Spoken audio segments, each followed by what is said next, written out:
Wonderful. Welcome to our weekly Cyber Policy Center lunch seminar. We are thrilled to have two of our own here talking at this week's seminar. We have Samidh Chakrabarti and Dave Willner. They are known to many of you from their former capacities. So Samidh was early on at Google and then was head of civic integrity for product at Facebook. And then worked at Grok, a sort of AI hardware company, before joining us this year, he and Dave as our inaugural fellows in our program on governance of emerging technologies. And Dave Willner was one of the first content moderators at Facebook years and years ago. Then worked and moved to Airbnb, and then most recently, before joining us here at Stanford, was the head of trust and safety at OpenAI. And so they're going to be talking about the use of AI in content moderation. This is kind of a merging of the topics of AI and social media, et cetera. Title of this presentation is The Future of Content Moderation and Its Implications for Governance. It is, I hope, that sort of the best of the kinds of stuff we produce here in the Cyber Policy Center, new tooling for folks on the outside who can work in this area, bringing together people from industry and academia to seriously think about these problems. It is our tradition that they'll speak for 30, 40 minutes, and then we'll open it up for questions. They will sit with me in front, and I'll have one question, but I'm sure this is not a shy room in asking them questions. So thank you both. I'll turn it over to you. All right. Hi, folks. So we're going to briefly talk to you together. Then I'm going to sort of dive into some of the context for the work we're doing, and then Samidh is going to take over and talk about what we've actually done and show you even some live results. So high-level framing here, just quickly. We are here to advocate to you, to try to convince you that large language models are going to fundamentally transform content moderation as we've understood it. I'm going to spend some time getting into why, because understanding why the claim I just made is reasonable and, in fact, fairly straightforward if you really understand how content moderation works today. Requires a little bit of context. In saying that, I think it's fair to say there's broad agreement content moderation doesn't work very well. There is less agreement about why. I would advance to you that there are two basic constraints we face today. One is that it relies on people, and people are not terribly good at the core task of content labeling or moderation, and I will sort of dive into why that is and how it is hard. And then the second is that our existing automation is also not very good in some very particular ways. We think LLMs address both of those issues, and potentially even quite dramatically. And then after that, Samidh will take over and show you both how we've tried to approach that and build some practical systems to deal with those problems and demonstrate why this is all a good idea, and even do a live demo of some of the results. So there we go. Take it away. Cool. So to understand why content moderation doesn't work very well today and why our dialogue, I'm supposed to stand over here, why our dialogue about that isn't awesome, it's important to understand that content moderation isn't really a question of values. There's a lot of public conversation about values, about policies, about what they say, about the lines that they draw. But ultimately, those policies are more important as a set of promises to users and the public about actions the company will take or the moderator will take. And when you fail to take those actions, the values themselves cease to matter, right? If you have a set of values you cannot perform, they don't count for points in any realistic way in a deployed system. There are dozens of examples in practice of what happens when this sort of thing fails. Quite famously in the European context, there was a blow up with Facebook, I believe in 2014, 2015, around a photo that is often referred to as Napalm Girl, which is a photo of a child who has been the subject of a war crime in Vietnam, won a Pulitzer Prize, very famous. Facebook pulled the photo down, used to pull it down repeatedly. There was a whole blow up about this. That problem was not a problem of intention, right? It was a problem of recognition. Training 10,000 people to remember all of the photos that have ever won a Pulitzer Prize is a difficult, if not impossible, thing to do reliably. And so your systems to actually enact your distinctions end up dominating values. The breastfeeding and transition photos, sort of controversies that have often happened around people feeding their children or showing their post-transition surgery photos, have similar dynamics, where if you can't teach your moderators to make the distinction well, the values that you have that lead to that distinction don't matter, they don't exist in practice. Okay, so fair, not going well. I don't think I had to sell any of you too hard on the fact that the results today are not excellent. Why? Why is it that we're not super great at this today? So I would argue to all of you that it is basically a sort of mismatch between the modernity of our content distribution systems and the modernity of the systems we have to deal with the content that has been distributed, right? Social media truly allows everyone on Earth to speak to nearly everyone else on Earth at scale, very, very rapidly, with very little error, very consistently. Our moderation systems don't have that same degree of mechanization. The human portion of the system is decidedly pre-modern. It is essentially a form of piecework. If you are working as a moderator at one of these companies, you are given a document, you are told to follow the document, you are given a pile of examples that you have to classify, and you sit there and you classify those examples like from whole cloth for all of the possible ways that they could be violating. That is not a process that is going to lead to super high degrees of fidelity, which is actually kind of obvious when you think about all of the other places where we ask people to do complicated tasks repeatedly in large volumes. And then sort of in the same vein, the automated portions of our systems aren't really doing the core task here at all. They're not making decisions about content. They're predicting what people would do if they had looked at the content. And so the decisions they make, and I will get into this a little bit later, are inherently sort of inscrutable and difficult to understand. So getting into why our ability to do this task well as people is limited, a lot of this is inherent. There's been a lot of discussion of sort of structural factors, but the reality is our short-term memories are very, very limited. Our long-term memories are quite faulty, so the ability to rely on data is really bad. We're not terribly good at remembering our own reasoning. Asking agents why they did something after the fact is nearly useless in trying to reconstruct what happened. Frankly, the work is really boring. In addition to being traumatizing, which has been talked about a lot, these jobs are quite dull, and so people very frequently lose focus. And again, remember, I have done this work, so this is not me speaking as an outsider. It's me speaking as someone who has actually had to try to force myself to do this thousands of times a day. And then on top of it, as has been widely noted, we suffer, right? We experience pretty significant trauma from doing this work. Those factors are not specific to the particular people who have these jobs. They are specific to all of us. No one, I would argue, can really be truly excellent at content moderation at scale and achieve the kind of precision of results we would want. I don't think we are going to radically overcome those sort of limits of the human mind anytime soon. Maybe somebody else at Stanford is working on that, but that's not a thing I can help with. So assuming that those limits are static, we need to think about other solutions. Unfortunately, all of that is made worse by the structural problems that folks have dwelled on, right?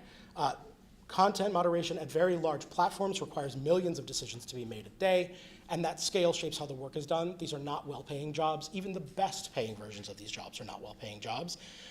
Enforcing consistency is frankly alienating. People have their own values that they bring to the table, and being asked to live in a different set of values for the sake of consistency is morally damaging to people a lot of the time, particularly when they have very strong feelings about the content. And so folks with better options tend to leave. They grow into different jobs, as I did, or they go work in a less impactful area of content. And so that turnover creates a bunch of problems. You're having to constantly retrain people.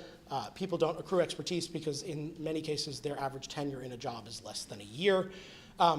There's a constantly changing set of biases among your moderators. It's a difficult thing to control for. One of the sort of fiddly bits of this is that the difficulty of coordinating people means that greater scale leads to worse results, which is often, I think, an underappreciated fact. Keeping people on the same page is hard. Keeping 10,000 people on the same page is not 10 times harder than keeping 1,000 people on the same page. It's probably 100 times harder than keeping 1,000 people on the same page.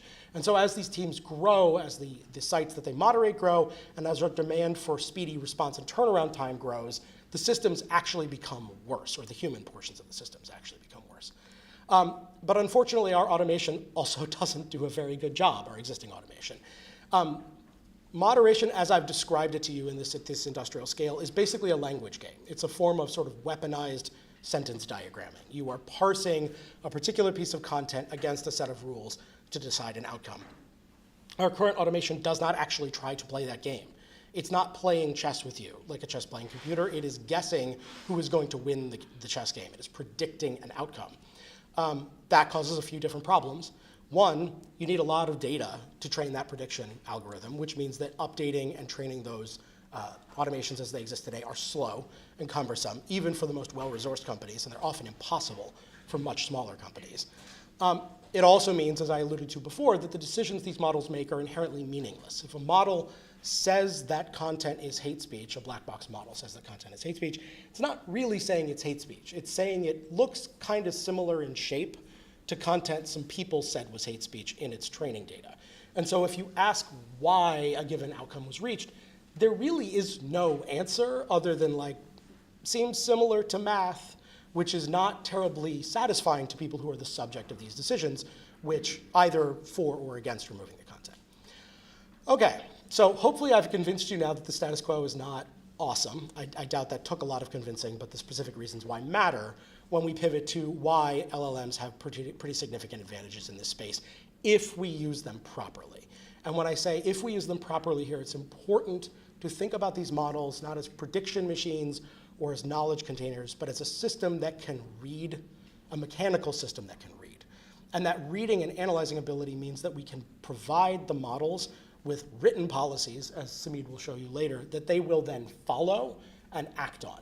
And this is sort of kind of obvious if you've ever used a chatbot, but the idea that you could push that to the extent of actually giving the model instructions like the ones you would give a human and expecting it to act on it, I think maybe seems like a fairly radical claim. When you start to think through the kind of flaws with humans that I talked about before, there's a lot of reasons to think this would be attractive. The short-term memory of models is much larger. Gemini, which is Google's flagship model, has 1 million tokens of context length, meaning maybe 500,000 words or so that it can keep in mind at any given time, which is just radically beyond what any person can achieve. Their long-term memories are better. They can reliably record all of their information on and on and on. There are all of these ways in which we should expect that language model-driven systems outperform people for the same task, provided we can figure out how to use them. They also have examples or advantages over our existing automation because they are directly playing the language game. They are actually interacting with the words themselves. Now, granted, they don't do that the way we do that, right? There is a mathematical process that's producing prediction to produce those word outcomes. But I would argue that the distinction isn't nearly as important as the distinction of what they're manipulating regardless of how they achieve that outcome. There are lots of examples in the world of automation that at least directly attempts to perform the activity we're automating instead of producing a facsimile of the outcome. A reason-shaped outcome made of scrutable words that is relevant to and rooted in the policy that allegedly guides the decision is functionally equivalent for most mass-scale moderation purposes to a real reason from a person, and frankly, it's much easier to produce. I'm not here to claim to you, and we are not here to claim to you today that large language models are going to magically solve all of the problems. This is a very specific and technocratic claim about getting better at the process of moderation itself. Obviously, models can only evaluate for features inherent to the content. They're not going to magically know other information unless we have turned that into data that's accessible to them. They're still going to make mistakes. They still have bias. We need to learn to control for those things. Again, it's not super clear that that is any worse than what we are dealing with people. And in fact, the static nature of the bias, because you're dealing with a single decision maker, may be an advantage over 10,000 ever-changing decision makers. Language is inherently vague. I think the upper ceiling for what we can expect from moderation is lower than the upper ceiling of what we might expect from, say, physical goods manufacturing, where you're dealing with something like steel. So perfection is probably beyond reach. And we don't really know how to do this yet. And actually, this is sort of shading into what Samidh is going to talk about, because I do not think it is going to be as easy as pulling humans out of the process and sticking language models in and expecting everything to work. We're going to need to build for this new capability. All that said, it is vital we figure this out. There is, in my view, moral urgency to learning to use these systems. Frontline moderation is damaging work for the people who do it, and we should not have people doing it if we can at all avoid it. Doing the work less well than we could is also morally problematic because it leads to people really genuinely being harmed. And then also just frankly, practically, the amount of content that we are about to see unleashed that we would like to moderate as a result of large language models being used in other ways means that our current systems are not going to be able to keep up. But there's a problem, and Samidh is going to address sort of how we're trying to solve that, which is that using LLMs in the way that I described today is too hard. It's fiddly to get them dialed in. The writing process you need to go through to get them to follow your instructions is a bit tedious, even for me. The very largest models are too slow and too expensive. That's problematic both from an accessibility point of view in terms of who can afford to use these techniques, and problematic because it means the models run slowly, which precludes their use for certain kinds of production scenarios, and they can't run in private or offline spaces for the most part for very large models, which also sort of has problems in terms of where you might want to deploy them. We've written some about at least trying to get largest models to work today, but as you can see from this sort of example, the best we can do is not exactly a simple and straightforward document. And in fact, this is not even the entire thing. This is like one category in a 5-category document. So it's a bit of a gnarly process today. So we have spent a bunch of time trying to make this easier, make it smaller, make it more performant on more naturalistic language, hopefully making it open source, and explaining how we did it so that other people can build on it. So with that, I'm going to hand it off to Samidh. All right, thanks, Dave. Of course. All right. So I'm really excited to publicly share for the first time a project we've been working on called COPE. It stands for the Content Policy Evaluator. It is essentially a smallish language model that is capable of doing accurate content policy interpretation. So just to give you a sense of the vision of what we are trying to build here. So what we're trying to do is we have the COPE engine that we've built, and it takes 2 inputs. One is the developer's content policy in simple human-readable text, and then some piece of content. It could be user-generated content across a social network or whatnot, or it could be an LLM-generated content from, say, a chatbot. And the COPE engine will evaluate this, and it'll spit out a few things. One is whether it's approved or permissible based upon the policy, some confidence level, and some written rationale as to why it made that decision. So that's the overall vision of what we're trying to achieve here. But to step back for a second, sort of like what motivated me to work on this, I came at it more from the direction of AI safety.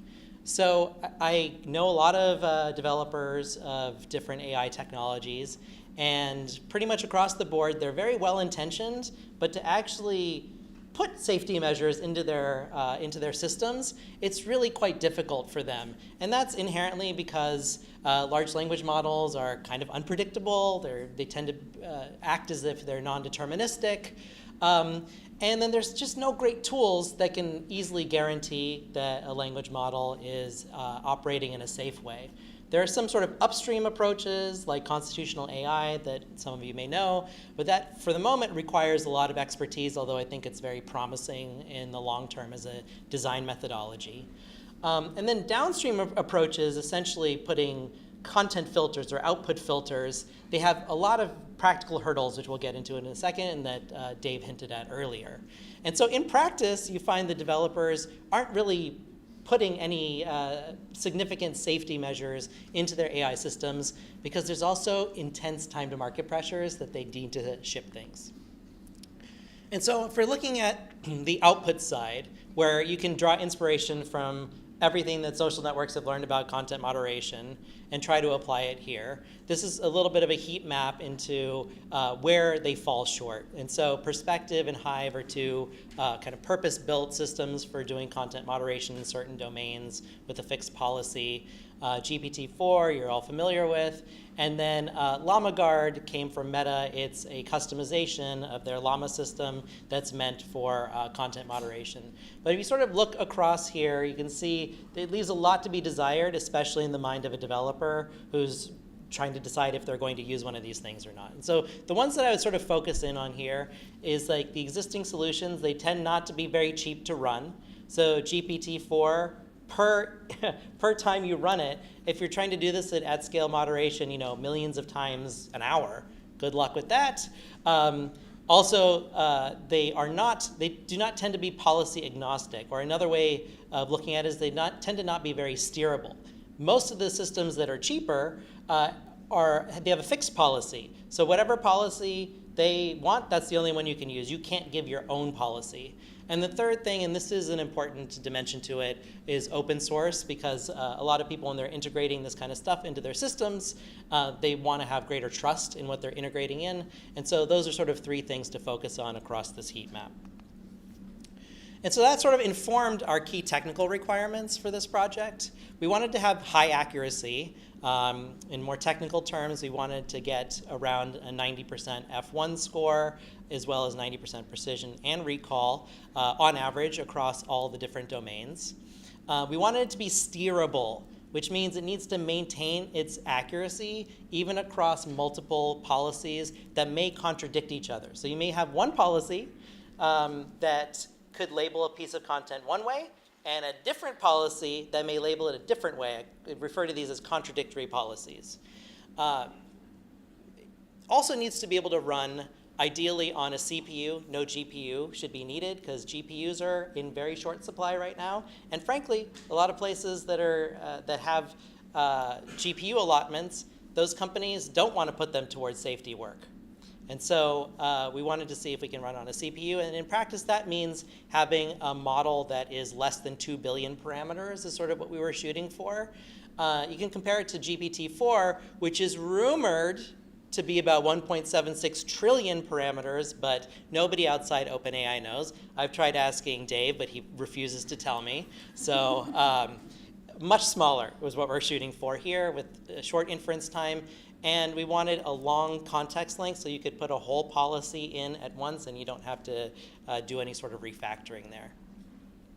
And so sort of the key to our methodology here is how we generate our training data, and in particular, how we generate labels on contradictory training data.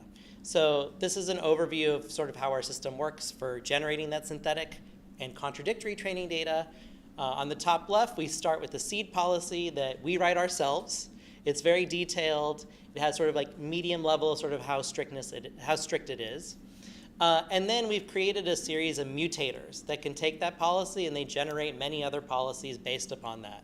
And these policies can vary in strictness, so some will be very permissive, some will not be permissive at all. They can vary in length, and then they can also vary in style, and sort of like who would be writing it, whether it's like a professional content policy person, or if it's just a product manager like me, or if it's a regulator or whatnot. They all have sort of, or an attorney, they have sort of different voices. So we mutate all of these policies so that we have a collection of policies. Now, what makes this difficult is that you still need to have labels for every single different policy. And so when you take the different content samples that we have, which are a mix of harmful content, benign, and then borderline, we have used a system from our partners called Safety Kit that is essentially using multiple passes of GPT-4 to do sort of chain of reasoning logic to be able to get to high levels of accuracy. And we think it's around above 95%, maybe around 97% compared to hand-labeled data. And this allows us to effectively replace human labelers in generating the overall training data, which we need to do across many, many, many different policies that contradict each other. And then in terms of the evaluation data, we randomly hold out both a set of samples, which is the standard thing to do, and then we also hold out a random set of policies, so that when we train our overall system, it is not just going off of policies that it's seen before, it's evaluated based on policies that it's never seen before. And this gets us to our both our training and evaluation data set, and then for actual fine-tuning of a model, we spend a lot of time experimenting with different foundation models that would fulfill our criteria. And the one that we're using for now, which is working quite well, is Google's Gemma 2 billion model. It's a little less than 2 billion parameters, actually. What makes this one very promising for this kind of work is that, first of all, it's quite broadly pre-trained, so it has a pretty deep representation of the world, and then it also has a large context length of about 8,000 tokens, which is more than enough for most standard policies. So with that foundation model in our training data set, we apply a non-quantized LoRa method, and we had to do a lot of experimentation with different hyperparameter settings and different types of curriculum learning to kind of get this to work, and out comes our final model. And so here are a few examples. So this is an example of our hate speech policy. Sorry for the small text here. So this would be sort of like a manually written seed policy that we started from. I'll call your attention just size-wise to kind of the definition of terms. We define protected classes, and there are several things that are that we define as being included in that category, and also things that are excluded from that category. From that, our mutator would auto-generate, for example, a more permissive policy. So see that the list of inclusions is shorter, and the list of exclusions is longer, and the list of protected characteristics is shorter, which is what you'd expect for a policy that is more permissive. And then here's some example of hate speech content, a lot of nasty stuff in there. I'm just going to skip over that. And here are results for the hate speech domain. So we started this with the hate speech domain because that is by far the most challenging area, because it's subject to so much different interpretation and sort of fine-grained distinctions.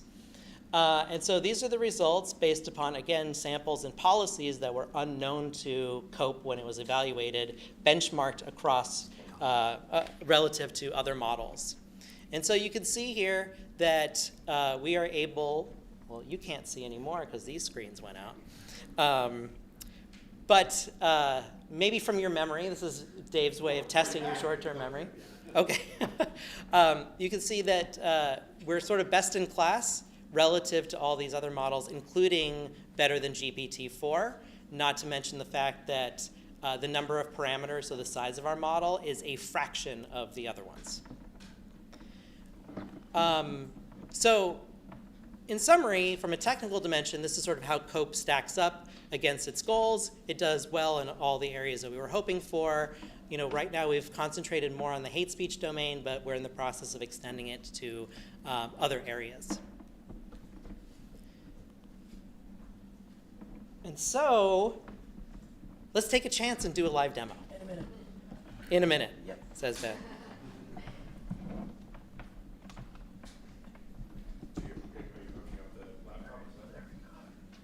Why do these screens keep going off though? Come back. There it is, there it is. Okay. All right.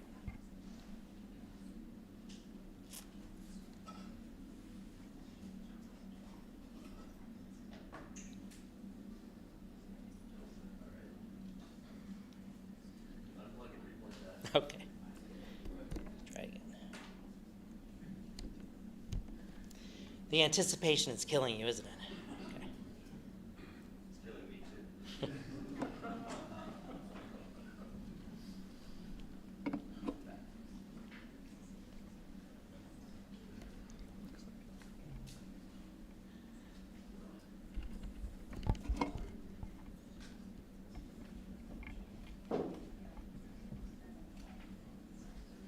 Ben, would it be worth it for us to take some questions while we do that? Should take just a minute.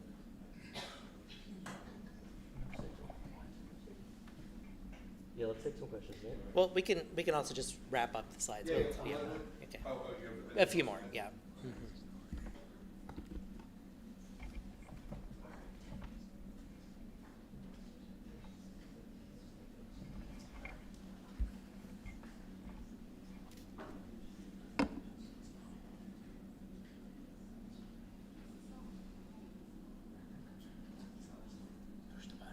Okay.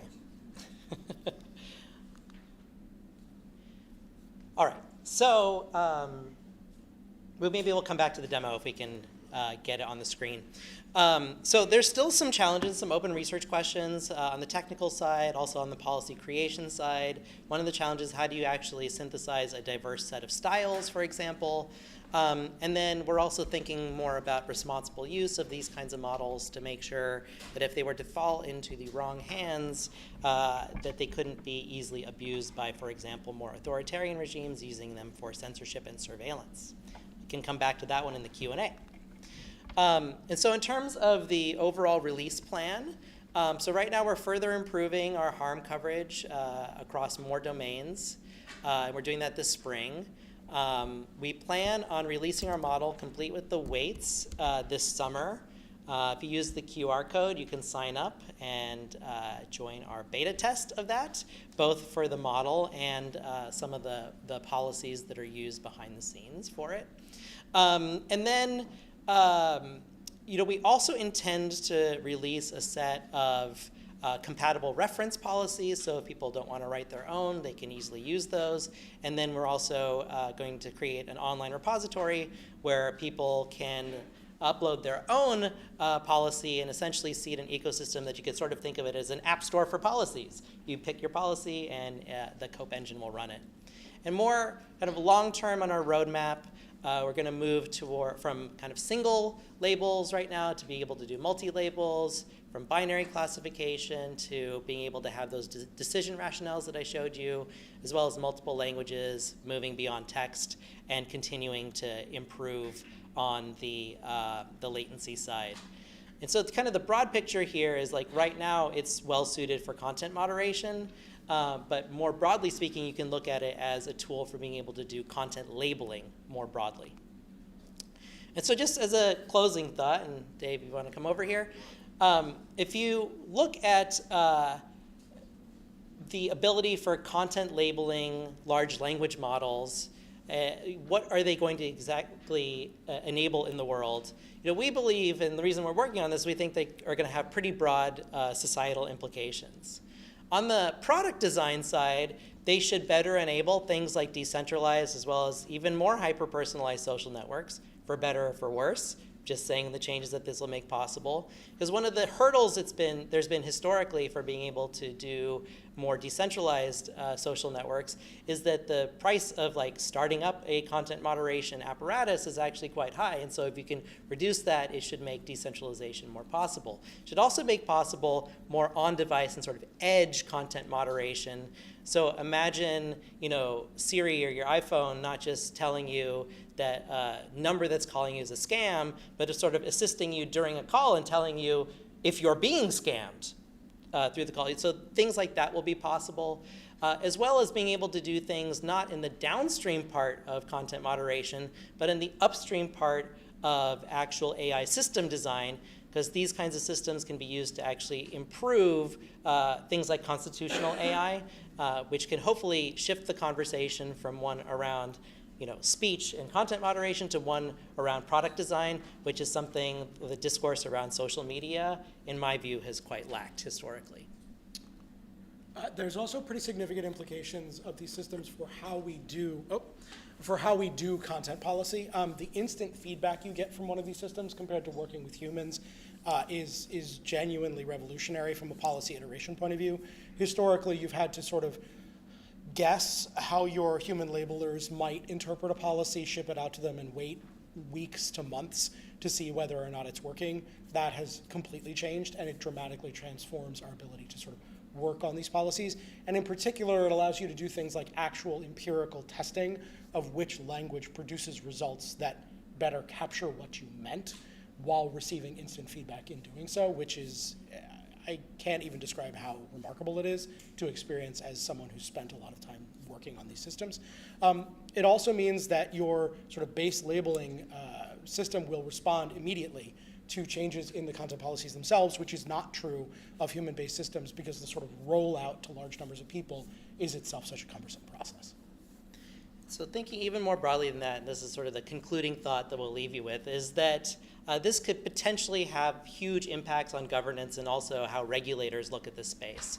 Because for the first time, you can actually write regulations that are in theory interpretable by language models. And so another way of thinking about it is sort of, you can write a policy that's essentially a prompt that then entities, companies, or other organizations can take that written prompt and which is the regulatory guidance, and actually just run it. But this also then will put more responsibility potentially on the regulator, because now as a regulator, you can dictate things. You get to choose, if you so want to choose, what the regulations around speech can be, and that power is now in your hands. So I think that can over time, as we look globally, could lead to sort of a divergence in levels of how energetic different government regulators are around the world. In some places, there may be governments who love this new power to be able to actually write the policies that different platforms have to exactly follow.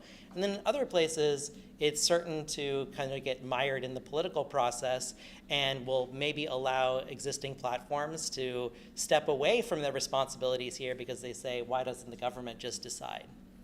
And so you may end up seeing a divergence here. And so this can really, we believe, can end up changing how regulators and governments approach this space when regulations themselves become machine readable. So with that, we just wanted to thank folks. Oh, thank you. Demo? All right. Please, thank me. Okay. Thank Demo? Nate. But apparently the demo Okay. is available according to Ben right now, if you did want to try it. If you- Let's give it a shot. It's neat. Okay, let's give it a shot. Yeah. All right, looks very small there. This is a vision test, and then you can use your imagination a bit. Okay, here, make it a little bit bigger. So the content that you would put in is the top, and then the policy is at the bottom, and you can edit either one. And so we'll just start with one like this. Yep. Immigrants are a plague on society. By the way, just as a show of hands, if you were to determine the rules for, let's say, a social network, would this be a violation of your policy or not? Raise your hand if you think this should be a violation of your policy, saying this. To be fair, I wrote this policy. Yeah. I'm saying of your policy, not this policy, but like your policy. Okay. And so as you can see from this written policy that we have in here, it does say a protected characteristic would be immigration status. And so hopefully, if everything works, and we've been having some Wi-Fi issues here, we'll see what we end up with.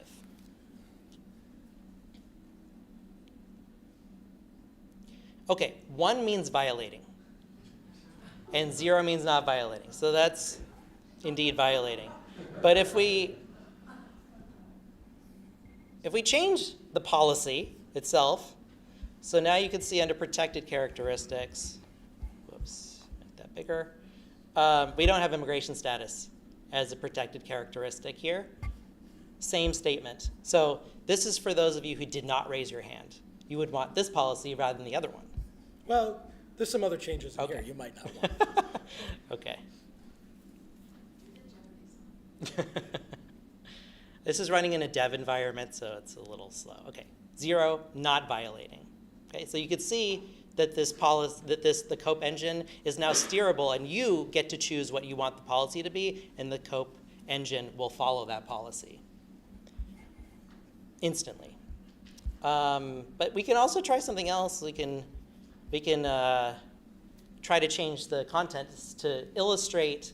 Maybe Dave, you can come up with an example to illustrate a really fine-grained distinction that would be very difficult for novel moderators to be able to figure out. Please promise not to judge me. I'm going to get myself canceled live on video here. Islam is a religion of violence that is incompatible with democracy. And We don't believe this. No. by And the for way. folks' reference, under this policy, attacks on religions as institutions ought to be evaluated as not hate speech.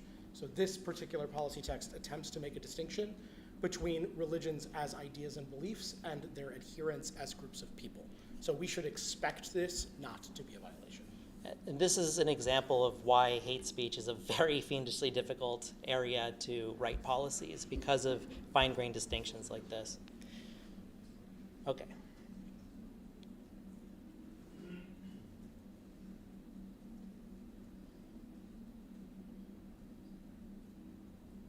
Okay, so this is not violating.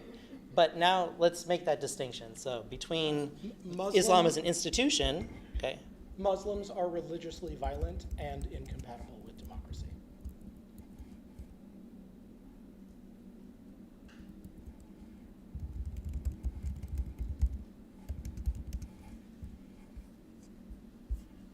all right.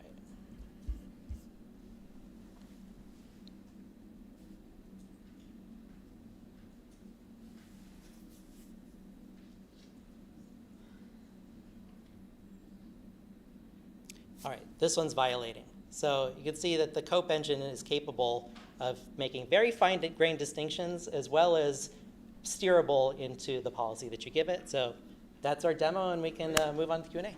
All right.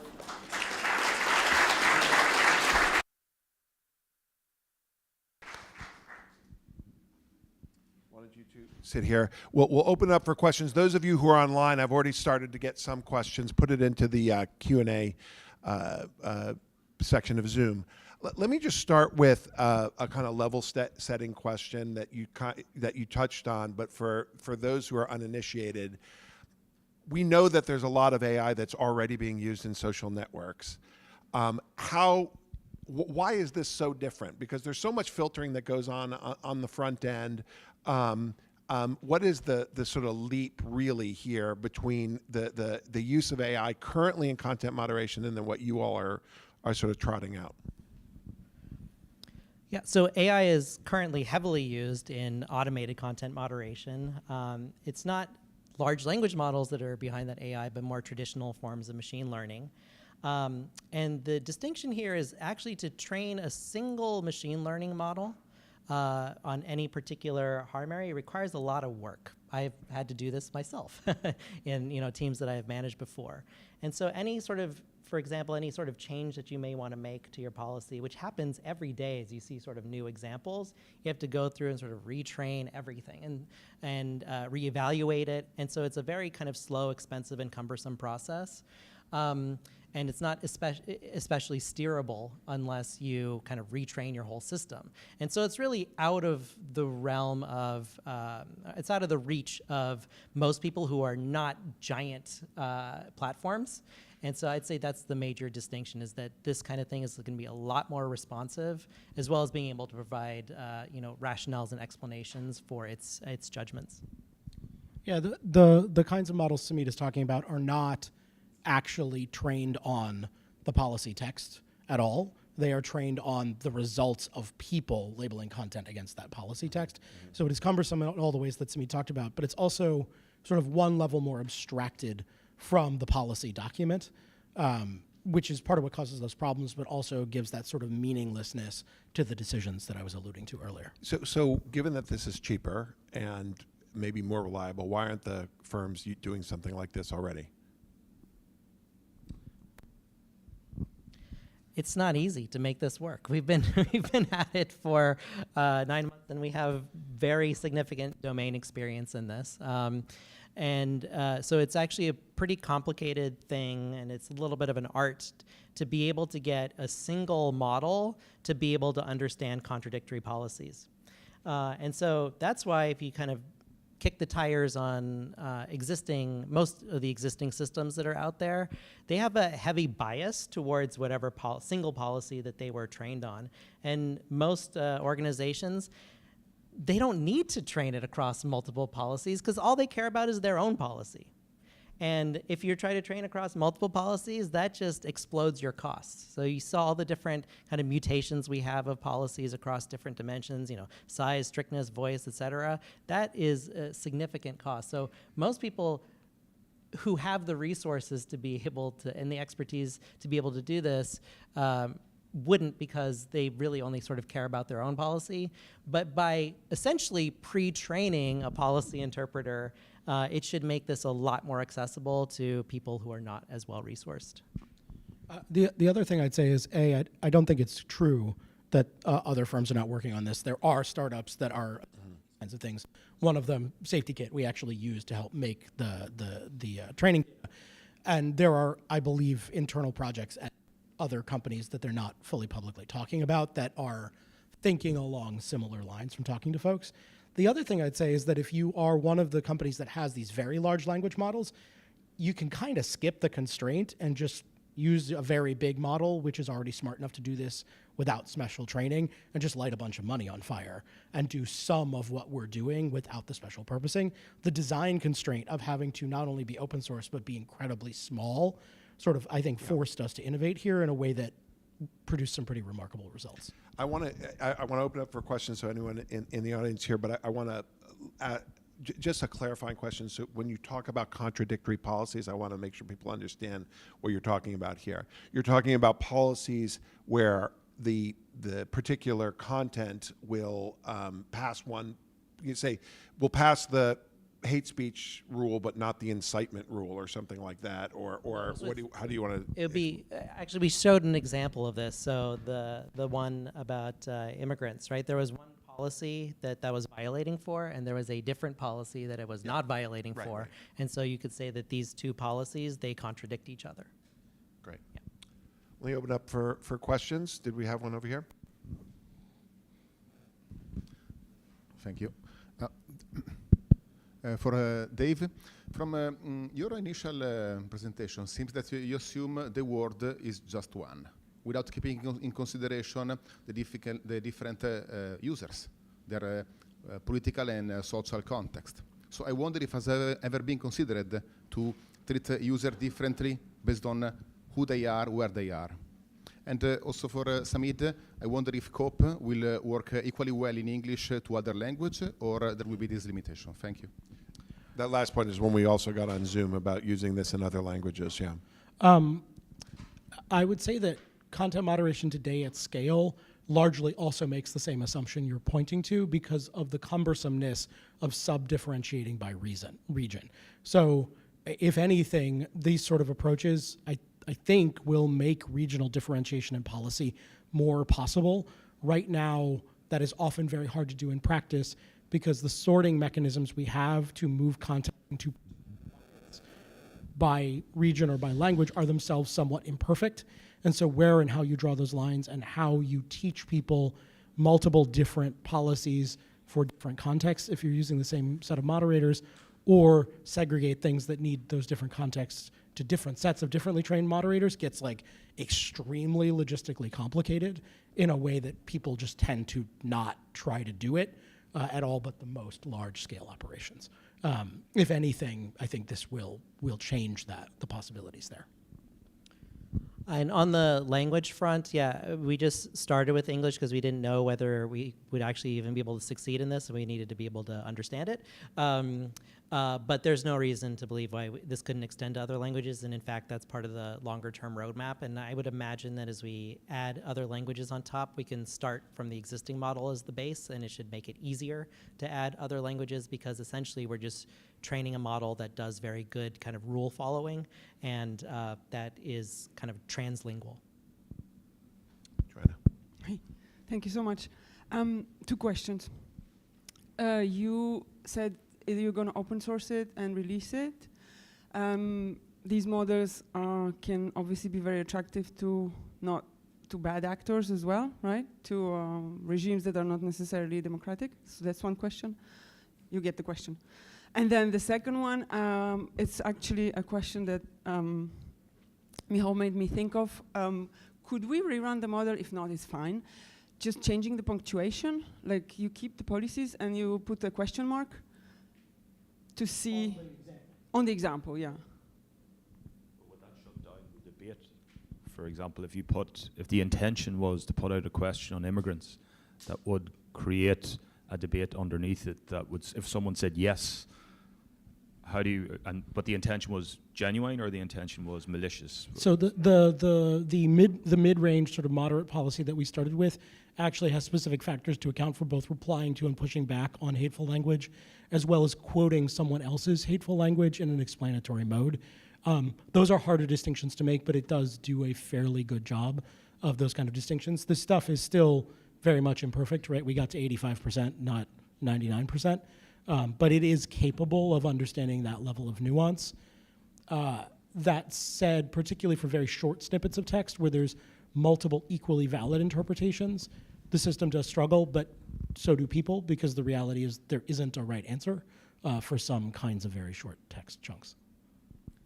And I'll just add to that, one of the things that I think people find very helpful with COPE is that it does have the 8,000 token context window, and so that allows you to actually put the entire context of perhaps a back and forth interaction into there, and it would analyze the whole thing. And so that large context window actually helps a lot with context interpretation, which, you know, many at-scale content moderation systems, they have difficulty sort of like looking at the full context, or an individual content moderator may not click into the full context or take the time to look into the full context because they have to move on to, you know, the next job, the next ticket. And so this is an area where kind of automation is really, really, really helpful. And then on the first question around this being used in malicious ways for censorship or surveillance, you know, we had that on one slide, and it's something we are thinking, you know, more deeply about. You know, at the end of the day, one of the ways that we're looking at this is like, what is the marginal or additional risk that we bring to the world by releasing something like this? And as you sort of saw from many of the benchmarks that are out there, you can kind of get into a similar class of things. It just costs more right now. So you could do it with GPT. You could do it most of the way with GPT-4. It just costs you a lot more. And our kind of theory on this right now is that if you are running a surveillance state, you actually are not so short on budget right now. If you can like put CCTV cameras everywhere, you'll probably just pay kind of extra. And so we don't at the moment feel that kind of reducing the cost of that actually largely increases the marginal risk to the world on that. But we are thinking about some ways that we can still try to get ahead of this a little bit, for example, with exactly the way the licensing terms work and so forth, because many of you know this, but a lot of the kind of surveillance states out there, they don't necessarily build their own solutions. They buy it through vendors, and a lot of those vendors are located in places where there's stronger rule of law. And so we think there may be some licensing things that we can do there that we're exploring. And that's also one of the reasons why we're not releasing it quite yet, because we want to be able to have kind of a more holistic plan on that. So another question up here somewhere? Who got it? Who's got it? Thank you for this talk. I have a question that goes with the language, different language, non-English languages. I think one of the challenges that I actually help sometimes with the content moderation in Persian, in Farsi. And one of the challenges that we found is the determination of, for example, government-sponsored content based on the context that includes not just the language, but also the culture and the country. So there are like 3 different things that play a role in it. So when you're thinking about language, you know, including other languages, non-English, are you going to be also including all these different areas that really impact the, you know, what actually the meaning of the attack is, for example, in that language? So we got several questions on Zoom that are of that kind of flavor, which is sort of doubting. I mean, to some extent, it's putting you all on the couch and asking, well, like, how good really, since there's so many hard cases in content moderation, how can a robot possibly appreciate all the nuance of language and context and culture? I suppose part of the argument is going to be, well, people can't do that either. Correct. But at least, I mean, there's potentially a middle solution here, which is that you've got, you know, AI answers, and then you've got a category which is kicking it out to humans to look at. But yeah. So a few things. One, I think folks are dramatically overestimating the nuance of the average moderation decision today, which was why there was that sort of long opening positioning around like things are not, you know, we are not taking 45 minutes to have a college level discussion of what the content means when we're making these decisions. And maybe we wish we could, but we literally, I don't think there are enough people on earth to actually do it that way. The other thing I'd say is that when language models learn other languages, they're not learning those languages in a neutral way, they're learning from languages. So there is some amount of cultural context that the models learn in learning what words mean.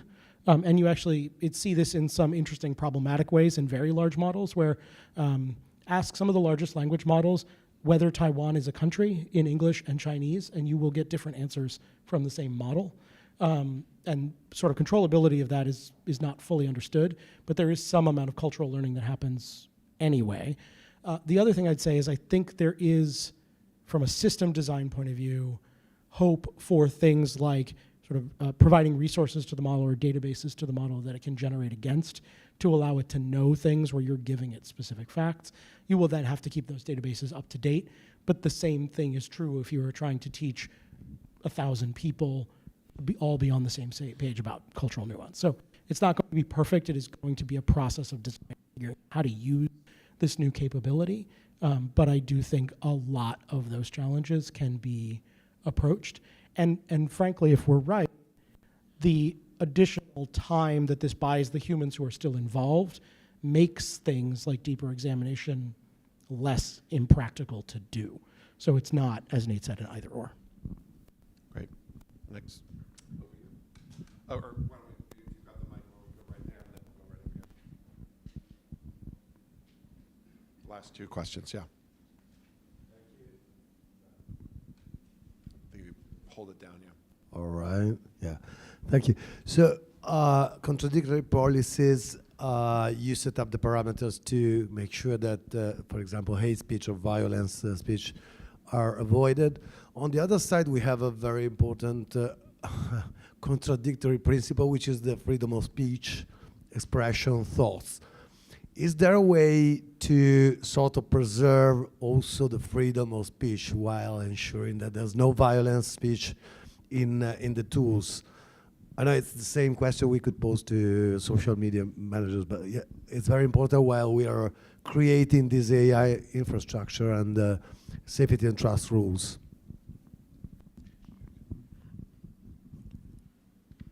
So this, of course, gets to the age-old and probably unsolvable debate about where exactly is the line between speech and safety.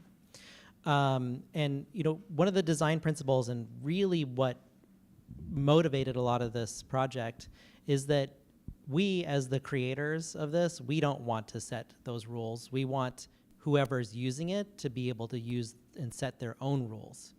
And so we're maximizing for the ability to be able to steer the model towards whatever set of policies you may have. And as we just had that one example we showed and sort of did a show of hands, it wasn't uniform across the board how people agreed on it. And so we want to help kind of seed a more diverse ecosystem where people who have different views on kind of what is permissible speech or not all have kind of tools that help them achieve, you know, their vision there. So steerability, we think, is super important, and the ability for people individually or organizations individually, platforms individually, to have very their own precise lines, which may be different from each other, is one of the design principles we're going for. I think that's spot on. The other thing I'd say is that the ability to make the distinction you're sort of pointing to, under any circumstances, through any method, is a function of how clearly you can describe what that means to you, right? Like, I think we often are much too fuzzy in how we discuss these notions, and you can't actually reliably ask a group of 1,000 people to enforce a fuzzy or underspecified line either. And I would argue none of us, sort of isolated from each other, would consistently agree on those things without an awful lot of training and work. And so for a given understanding of your question, if we do this correctly, yes. But that doesn't foreclose debate over the proper understanding of what the line you're pointing to means.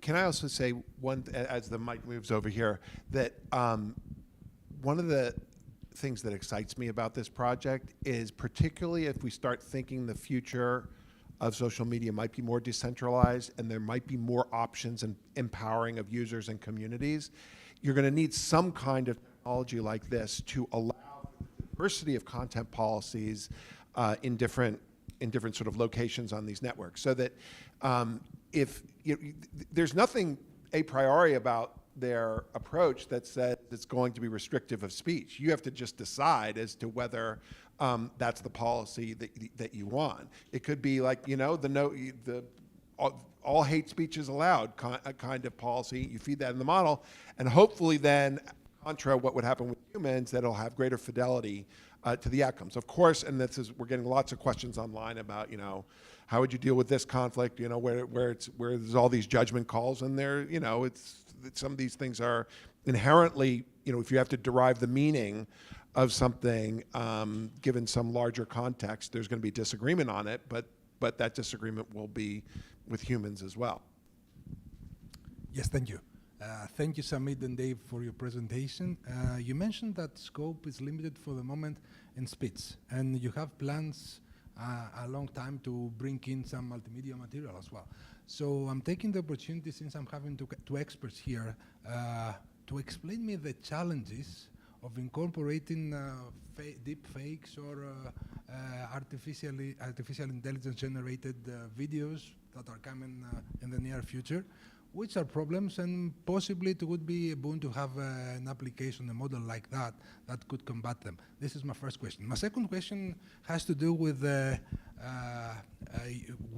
use of this kind of technology by governments. This sparked my imagination because we had a brief discussion in the other room, and I would like to know, in a very globalized present, how do you imagine the setup for a government to prompt regulation and enforce it? Thank you.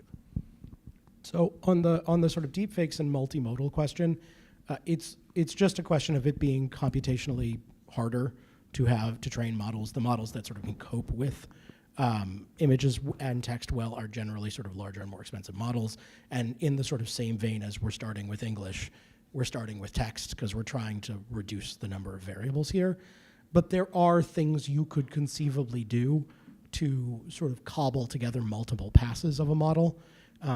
There is a thing called clip models, which basically describe in language what an image looks like. You could theoretically train one of those to be very literal and like plug it into this system and then have the system evaluate the language. Like, there's stuff you could do. It's further out simply from a technique point of view, but I don't think there's any reason in principle what we're pointing towards won't work. It's just not where we've begun trying to figure this out. Before you get onto the government point, I want to just highlight something as to whether this can be used for disinformation policing, because that poses some different problems than the content moderation stuff that we're talking about here. If you want to deal with that, and then maybe the government, how you would operationalize regulations. Yeah, so this project is only really capable of making decisions based upon the content itself. And so it has no notion of sort of like what is the truth of things that may or may not have happened in the world. That's sort of out of scope. But on kind of disinformation more broadly, I always try to find an opportunity to make this point. In my experience battling misinformation and disinformation when I was at Meta, the most effective thing that you can do to battle disinformation, especially viral disinformation, has nothing to do with looking at content. Has everything to do with looking at how information is flowing through the network, which actors are involved, sort of what behaviors are they using, how spammy are people being, who's coordinating with each other, and all of that doesn't require looking at the content at all. And so actually the most effective things had nothing to do with examining the content and trying to figure out the claims of truth. Instead, they had to do with looking at sort of behaviors of actors across the network and taking countermeasures based upon that. And so I think as we enter this generative AI era, when it comes to viral disinformation, at least on social networks, those techniques should still, in theory, continue to work because they don't require looking at content at all. Do you want to deal with the how do you operationalize government regulations? Yeah. We kind of raised it as a provocative question because we don't really know exactly how it's going to evolve, because I don't think regulators have really been able to have this power before, that exactly what you write can be enforced. Like exactly what you write can be enforced. Well, as long as you write what you feel clearly. And you can test it even before you kind of finalize your legislation on different examples.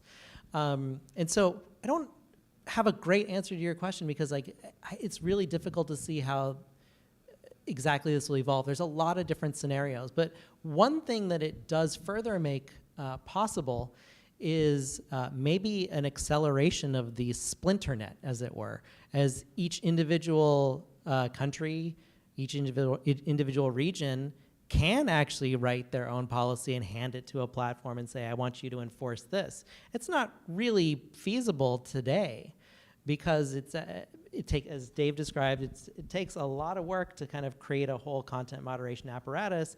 And if you're really enforcing very subtle and different distinctions between each different country, it's pretty much impossible for big platforms to be able to do that well. But when you have a tool like this available, suddenly it becomes possible. And so I think we will probably see at least some countries take on that power and other countries be very scared of that power, not be able to come to a societal-wide consensus. We're going to have to close, but I'll say one thing on this that I was thinking of. If you thought about how, if you're a platform and you're worried about uncertainty in regulations, there could be a regulatory apparatus that basically integrates. The way I'm thinking about it, say the German law NetzDG, right, and how that could then be sort of applied, and there could be sort of default options in the law which say, all right, if you do apply this through automated content moderation, that's kind of a safe harbor for the companies. Again, there's real worries about surveillance and how this could be used in bad ways, but I could see that. Next week, those who have questions will stay out, but I want to close the Zoom now. Next week, we will have Patty Valkenberg from the Center for Research on Children and Adolescents and the Media. We will be continuing we've done a lot of work on protecting children online, and this is one more presentation in that vein. But please join us next week and coming weeks for our seminar series, and join me in thanking Samidh and Dave.